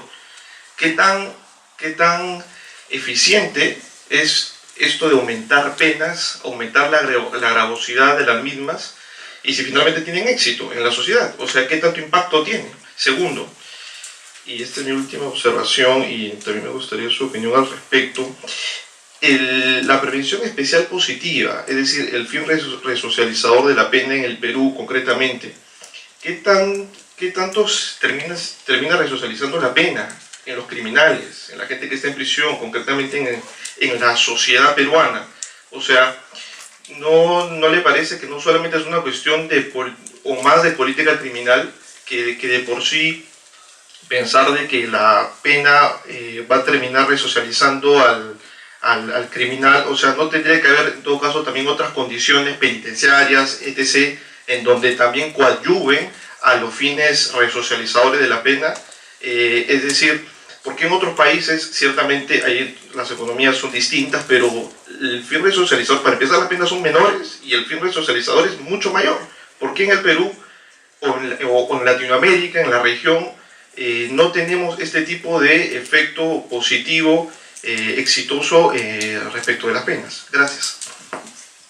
Pues gracias a usted. Bueno, las dos preguntas son muy pertinentes. En cuanto a la primera, no he podido tratarlo, pero me gusta que haya hecho la pregunta porque así desarrollo muy brevemente la idea. He dicho que la coacción funciona, es indudable. Yo creo que la coacción funciona. Esto se puede ver en cualquier sitio. O sea, si ahora en este momento entra una persona aquí con una pistola un grupo de personas, y nos dicen al que salga le pegamos un tiro, no nos movemos. No nos movemos, la coacción funciona. Ahora bien, funciona como algunos pretenden, o sea, de manera lineal. Bueno, este es un tema que ha sido relativamente estudiado y que yo creo que se pueden ya establecer conclusiones muy claras, y la respuesta es no, de ninguna manera, no es lineal. O sea, la idea intuitiva que tenemos es, si aumentamos las penas, aumenta la prevención. Por tanto, a más coacción, basta. Bueno, pues no. Como en tantas otras cosas de la vida, aquí la curva matemáticamente cuando se la expresamos, es una curva que se podría llamar de esas de utilidad decreciente, o sea, decreciente. Diríamos que la coacción aumenta, efectivamente, la coacción va aumentando el efecto, pero llega un momento en que se satura, como tantas otras cosas, se satura y ya, por incrementos de pena que hagamos, no podemos conseguir ya nada más. En algunos casos es facilísimo demostrar esto. Entre una pena de 98 años y una pena de 99 no hay nadie que pueda demostrar, si se pudiera aplicar una pena de 59 y una de 60, no hay nadie que pueda demostrar que previene más la de 60 que la de 59. No existe tal cosa, es incremento. Llega un momento en el cual ya las penas no consiguen hacer nada más. Es, por cierto, algo similar a lo que pasa con tantas otras cosas. ¿El dinero es importante? Bueno, evidentemente una cierta cantidad de dinero es importante. Hay estudios que dicen hasta qué punto es importante. Por ejemplo, en Estados Unidos dicen que para la felicidad es muy importante hasta un nivel de unos, decían antes, no sé ahora, $40.000 al año de ingresos. A partir de ahí dicen, el incremento de fortuna no hace aumentar mucho la felicidad, puede que en algún caso. A mí que me gusta mucho la navegación, me gustaría tener un yate de vela enorme, pero bueno, tampoco, porque con uno más pequeño me bastaría. Pero lo cierto es que llega un momento en que ya no aumenta el grado de felicidad porque aumente el dinero. Esto se conoce muy bien en el mundo de la economía, la utilidad marginal decreciente. Bueno, pues la pena, la coacción, funciona por esa regla también. Eso quiere decir que se ha demostrado que con penas mucho más moderadas se consigue exactamente lo mismo que con penas graves. Por ejemplo, la pena de muerte no sirve para nada desde ese punto de vista. Y la pena de prisión perpetua, mal que me pese porque en España desgraciadamente la tenemos, tampoco. Pero aquí entra un segundo factor, que es el sentimiento de retribución profundo. Y se ve muy claramente ahora en España. En España el apoyo de la prisión permanente pasó de ser muy bajo a ser altísimo. Hasta tal punto que cuando se aprobó, lo aprobó el anterior gobierno, el Partido Popular, lo aprobó él solo. Es el único caso de una ley penal aprobada solo por un grupo parlamentario. Toda la oposición, absolutamente toda, se opuso. Toda. Ustedes dirán, bueno, pues nada más que perdieron el poder, se habrá derogado la prisión permanente. No. Ahora en el poder está el Partido Socialista, totalmente contra la prisión permanente, que incluso recurrió al Tribunal Constitucional contra ella. Acabamos de tener elecciones, ellos podían perfectamente haber votado, podían haber anulado esta ley y no lo hicieron. ¿Por qué no? Porque quita votos. Se ha demostrado que la población española, por alguna razón que tiene que ver con una seguramente mala información, o porque somos básicamente retributivistas como Kant, porque lo somos, pues es retributivista. Y cada vez que sale un caso conocido de una niña asesinada y violada por alguien, inmediatamente el aumento del valor de la prisión permanente aumenta. Entonces nadie la ha cambiado. Sin embargo, de nuevo, si esto fuera una ciencia, como debería ser, deberían hacer caso a los científicos, a los que estudiamos esta cuestión, que de forma prácticamente sistemática es difícil encontrar a alguien que con datos científicos apoye el efecto preventivo de las penas excesivamente altas. Es más, países que tienen penas mucho más bajas funcionan perfectamente. Recuerdo el caso de Noruega, que un hecho muy grave hace unos años, un asesinato de muchos niños en una isla, y que la pena máxima que se le podía poner en práctica al sujeto era relativamente pequeña, no sé si 15 años. Y él les dijo, pero qué barbaridad, ¿cómo una pena tan pequeña? Y dijo el ministro de Justicia, olé por él, dijo ninguna opinión de prensa va a cambiar nuestra política criminal bien estudiada sobre estos temas. Y efectivamente, basta ver cómo funciona la sociedad noruega. Bueno, funciona bien no solo porque las penas son pequeñas, sino porque existe el contexto de convergencia.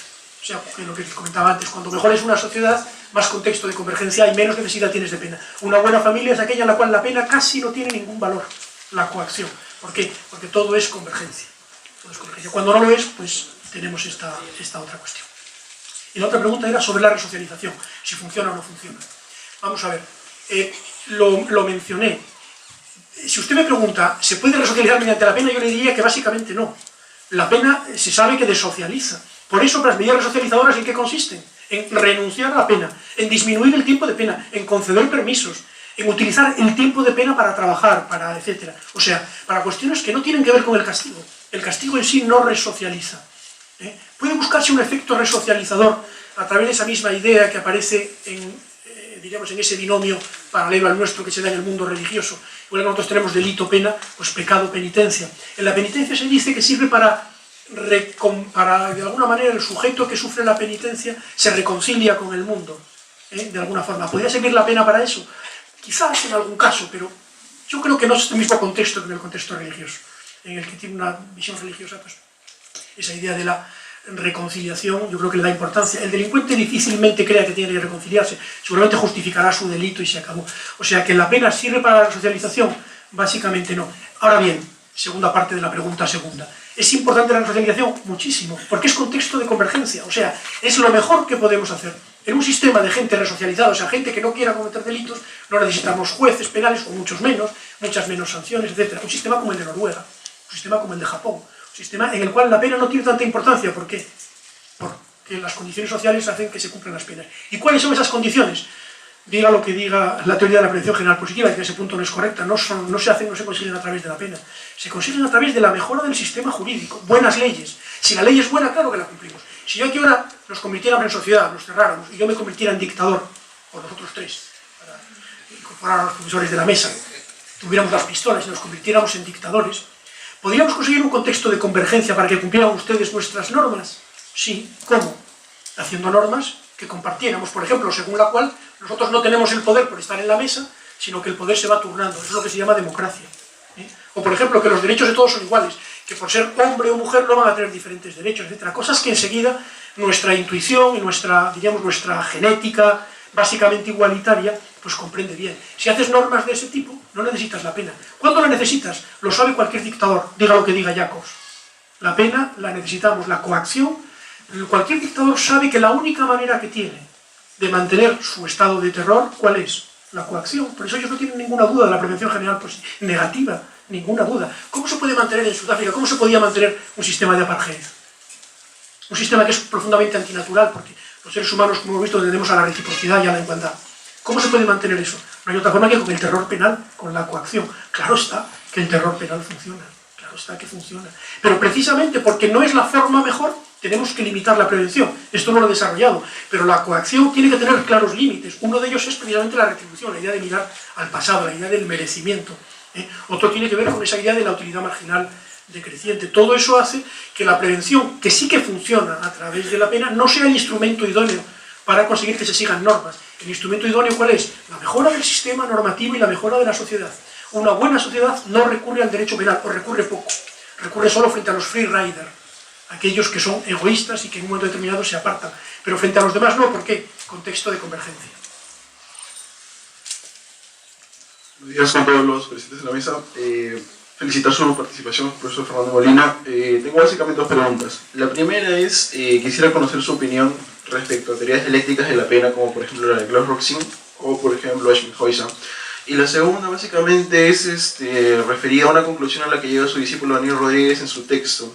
Él manifiesta que pues, en esta última parte del tiempo ha habido una confluencia en las respuestas y estudios que ha habido por parte de estudiosos de derecho penal alemanes o de esta parte del sistema civil y por la parte del sistema anglosajón también, ya que ellos después de la década de 70 han tenido un fracaso en lo que es esta idea de la resocialización y se han abocado más por teorías expresivas y de retribución.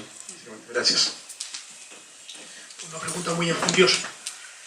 En cuanto a las teorías eclécticas, lo que les he explicado es parte de una teoría ecléctica. Lo que he tratado de mostrar es precisamente que la pena, en contra de quienes creían, por ejemplo, como el propio Feuerbach, que la base era la prevención negativa, yo creo que efectivamente la prevención negativa, la prevención general negativa es fundamental, o prevención especial negativa, que es al final lo mismo, es fundamental. O sea que básicamente la pena es apta para eso. Es un instrumento que sirve para eso, sencillamente, como los destornilladores sirven para soltar tornillos, la pena sirve básicamente para eso. Pero, precisamente porque no es la mejor forma de proteger bienes jurídicos, es por lo que tenemos que renunciar a la prevención de intimidación. Pero lo que se ha demostrado modernamente, y por eso en esos experimentos que les he mostrado, creo, y en otros muchos que cita Daniel en su trabajo, es que la pena puede cumplir una función distinta según el público al que se dirija. Por una parte, cuando se dirige al público egoísta, al que quiere cometer delito, aquel que tiene la estrategia de beneficiarse a sí mismo a costa de los demás y por tanto comete delitos, ahí básicamente la pena funciona como intimidación. Es difícil buscar otro contenido. Otra cosa es que podamos intentar además conseguir que no cometa delitos en el futuro mediante resocialización, pero para eso no usamos la pena, sino precisamente instrumentos de tratamiento. Se me olvidó comentar en relación con lo anterior, que decía un compañero que la resocialización es cara. Como escala no se puede hacer lo mismo, pero es una inversión que yo creo que merece la pena. Es verdad que hay quien dice que nothing works y que por tanto no merece la pena gastar dinero en ello, pero los que se dedican a ello, al menos con los que hablo, me dicen que sí que merece la pena. Que se consiguen cosas, evidentemente, es una buena inversión. Entonces, una teoría ecléctica me parece correcta. Yo creo que la pena es básicamente, se dirige a esos dos colectivos. A uno se le dirige diciéndole coacción y al otro se le dirige diciéndole, diríamos, tu fidelidad a la norma sigue siendo razonable, porque por eso castigamos al otro, pero también está muy relacionado con la coacción. Pero luego, para conseguir evitar la lesión de bienes jurídicos, tenemos que utilizar otro tipo de medidas, resocialización, etc. Eso tiene que ver con la ejecución de pena, como decía Rosin o Schmidhäuser, con la ejecución, pero ahí no es la pena en sí, sino la forma en la que se ejecuta o precisamente la forma en la que no se ejecuta. O sea, lo que sí que me parece completamente cierto es que la pena es una institución poliédrica, o sea, que tiene distintas facetas y que los análisis demasiado simples no sirven. Así como las medidas de seguridad sí, la medida de seguridad está claro para lo que sirve y nadie lo discute, no perdemos el tiempo en discutir para qué sirve una medida de seguridad. En el caso de las penas, si lo hemos perdido y todavía lo seguimos perdiendo, es porque realmente es una institución compleja, que lanza mensajes de diferentes tipos a diferentes colectivos, al freerider y al cooperador. O sea, yo creo que eso es así. Y la otra pregunta era en relación con... la confluencia que ha habido entre los estudios... Ah, sí, anglosajones, efectivamente. Se ve una convergencia, curiosamente, en torno a las ideas de la prevención general positiva y en torno a las ideas que en el mundo anglosajón se llaman teorías expresivas, efectivamente, ¿no? Una cierta revivificación de Hegel y de Kant, ¿no? Dependiendo de qué modelo se utilice como tal. Bien, pero esto hay que matizarlo. Es cierto en alguna medida, pero cuidado, porque lo que no se puede nunca es olvidar que detrás de las medidas tanto expresivas como las medidas, digamos, que tienen que ver con la retribución, hay algo completamente irracional. O sea, no podemos olvidar lo que nos decía ya entonces Platón. Es irracional un mal sobre mal. Hay que buscar algún tipo de significado. Una teoría expresiva, o una teoría de prevención general positiva, tiene que ser una teoría preventiva. Y de hecho, si hoy las teorías retributivas se expresan a través de la teoría expresiva o de la teoría de la prevención general positiva, que se llama de prevención, es porque se quiere indicar precisamente esa idea. La justicia, la retribución sirve para la prevención. ¿Cómo? En la forma que yo les comentaba. Sirve para reafirmar en las personas que creemos que hay que seguir normas, reafirmarnos en esa idea. Por tanto, reafirma la vigencia de la norma, de la metanorma principal, que nos obliga a seguir normas, que nos dice, mire, si el legislador que válidamente tiene el poder, porque lo tiene democráticamente, ha dictado una norma, la cumplimos, nos guste o no el contenido. ¿Por qué? Porque a la larga sabemos que eso es bueno, aunque en el caso concreto no nos guste la norma. Esa metanorma que nos hace ciudadanos fieles al derecho con carácter general es la que se refuerza con la imposición de la pena al infractor. Solo dos preguntas más y ya. La prevención, pero ¿no se puede considerar también que la pena puede cumplir la función de restablecer el orden social? Me refiero, por ejemplo, a través de un criminal ha cometido un delito y esto ha perturbado la sociedad porque considera que el criminal está impune, no se ha llevado el debido proceso, entonces a través de una pena mayor, por ejemplo, unos cuantos años, no se puede, por así decirlo, contentar a la población y de esa manera mantener un orden social establecido, o por lo menos restablecerlo como era antes de la cometido el delito. Por ejemplo, como lo que sucede actualmente con Odebrecht, todos quieren que se aplique una pena y que sea efectiva, que sea fuerte contra aquellos que han cometido porque están cansados de ello. ¿Usted cómo lo considera? Algo mencioné antes. Si entendemos, siempre la pregunta es, ¿la pena repara algo? En el sentido de, puede servir como una reparación del mal. Pues de alguna medida ya les comentaba que es verdad que desde el punto de vista de las víctimas y también de la sociedad, que es lo que usted se planteaba, la pena de alguna manera viene a satisfacer los sentimientos de justicia. De alguna manera está reparando la lesión en los sentimientos de justicia que tenemos, está claro. Pero yo creo que eso hay que enfocarlo más de la perspectiva que yo les mencionaba. O sea, la idea sería que efectivamente restablecer la confianza en la norma es esa función que sirve para que la sociedad de alguna manera pues se tranquilice. Quiero decir, somos seres sociales, lo hemos visto.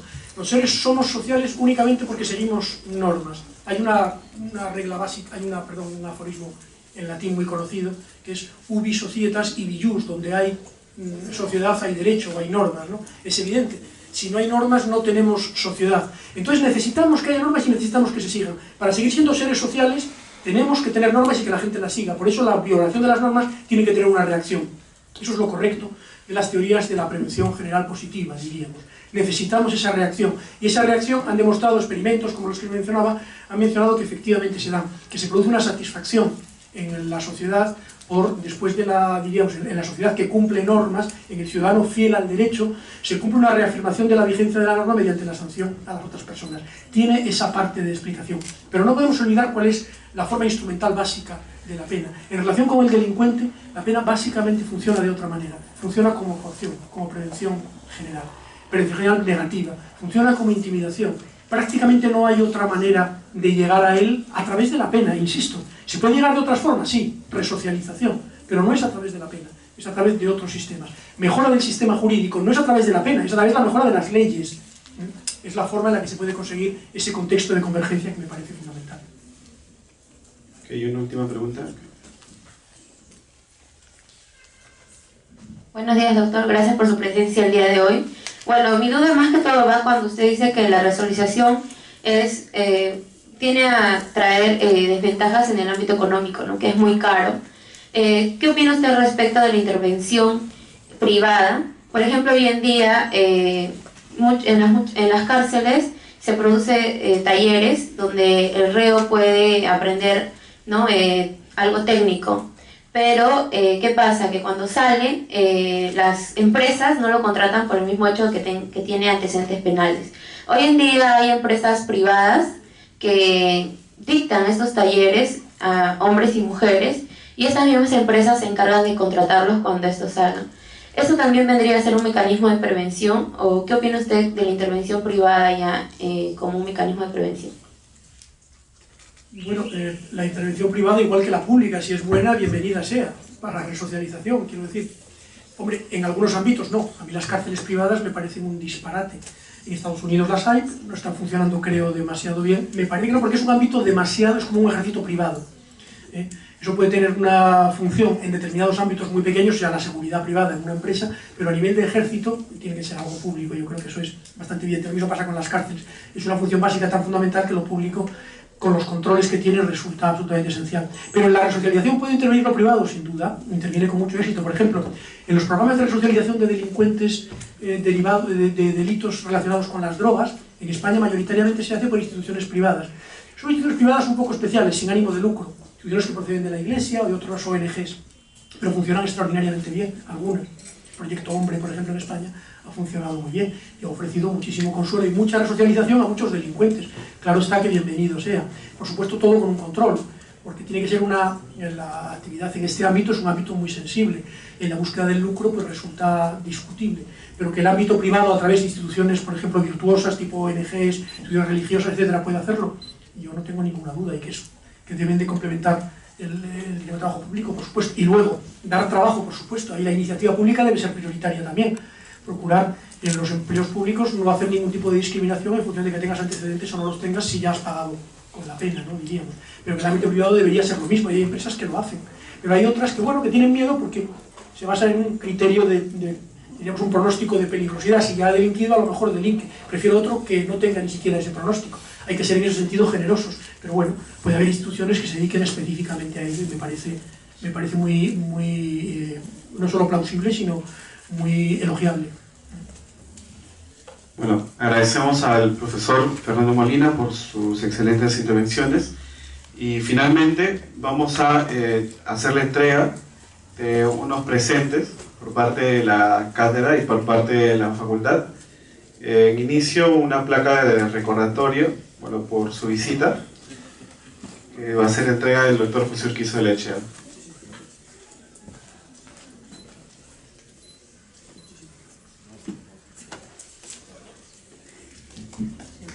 Palmas, por favor.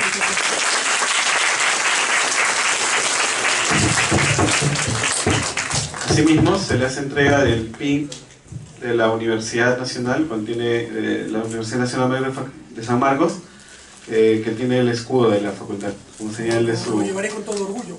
Muchas gracias. Muchas gracias.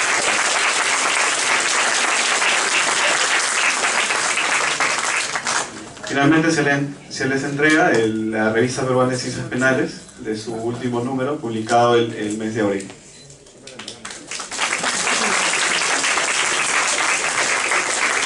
Muchas gracias. Bueno, eso es todo por el día de hoy. Muchas gracias por su presencia y agradecemos finalmente al profesor Fernando Molina Fernández con un fuerte voto de palma.